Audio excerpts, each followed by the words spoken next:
Bach and the Baroque-era coffee craze. The Coffee Cantata is an 18th-century social satire by J.S. Bach, centered on a generational clash over a trendy new beverage.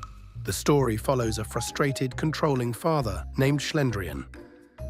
He is desperate to cure his stubborn daughter, Liesgen, of her intense caffeine addiction.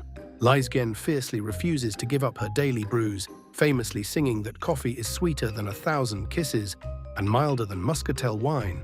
As addictive as it is today, coffee made Liesgen irritable before getting her fix. Desperate to break her habit, Schlendrian offers a bribe.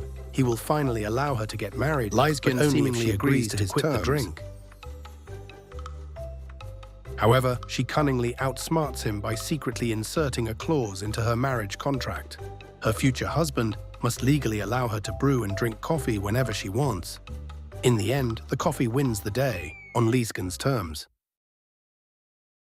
Ever wonder why the piano was invented? It all started around 1700, when Italian instrument maker Bartolomeo Cristofori sought to overcome the limitations of existing keyboards. Musicians at that time played the harpsichord and the clavichord. The harpsichord produced a bright, loud sound by plucking strings with a quill, but it lacked dynamic control, playing at the same volume every time. On the other hand, the clavichord allowed for expressive control by striking strings with metal tangents. Yet it was far too quiet for the concert halls of that era. Cristofori combined the best of both worlds by creating a revolutionary hammer action mechanism. This innovation involved felt-covered hammers that struck the strings, allowing them to vibrate freely. With this design, the player's touch directly influenced the volume. He named it the Gravicembalo col piano e forte, which means harpsichord that plays soft and loud. Over time, it became known simply as the piano, a name that signifies its remarkable capability. How did public concerts come about? For centuries, everyday citizens had no access to professional secular music. However, by the late 17th century, in the Baroque period, profound social changes triggered a massive shift in how music was consumed. London became the epicenter of this musical revolution. In 1672, John Bannister hosted the first commercial public concerts, charging citizens a fee to hear professional musicians perform. As the model proved lucrative, cities across Europe began constructing dedicated performance spaces. Musical entrepreneurs realized they could bypass noble patronage entirely by appealing directly to the growing ticket-buying public. In France, the Concert Spirituel series was launched in 1725. By offering public performances of music during religious holidays, when traditional theaters were closed, the series proved that public concerts were not just culturally viable, but immensely profitable.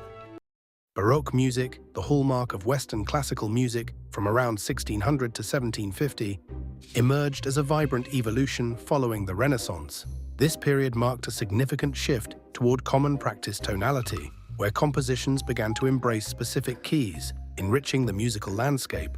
The era saw composers expanding instrumental performance, setting the stage for the modern orchestra, and introducing innovative notation like figured bass, paving the way for complex polyphonic textures.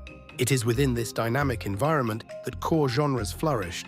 Opera, cantata, and oratorio captured emotion, while the concerto grosso, sonata, and dance suites showcased refined virtuosity. Yet the Baroque style was not without its critics. Originally derived from a Portuguese term meaning irregularly shaped pearl, Baroque was used derogatorily by 18th century critics to describe what they saw as extravagant or chaotic music, starkly contrasting it with more traditional forms. In 1717, George Friedrich Handel embarked on a unique commission. More than just a concert, it was a grand spectacle for King George I, a German king struggling with his popularity. With a language barrier and a rebellious son, the king needed to impress the people of London. On July 17th, he organized an extravagant party on the River Thames, hiring Handel to compose the perfect music for the occasion. A magnificent 50-piece orchestra played from a barge alongside the royal boat, and the notes drifted across the water, captivating the crowds. The event was a stunning success. Energized by the applause, King George insisted the weary musicians perform their masterpiece 3 times, as they traveled, throughout dinner, and during the return journey under the stars. What started as a political maneuver transformed into one of classical music's most celebrated works, forever etching Handel's water music in history.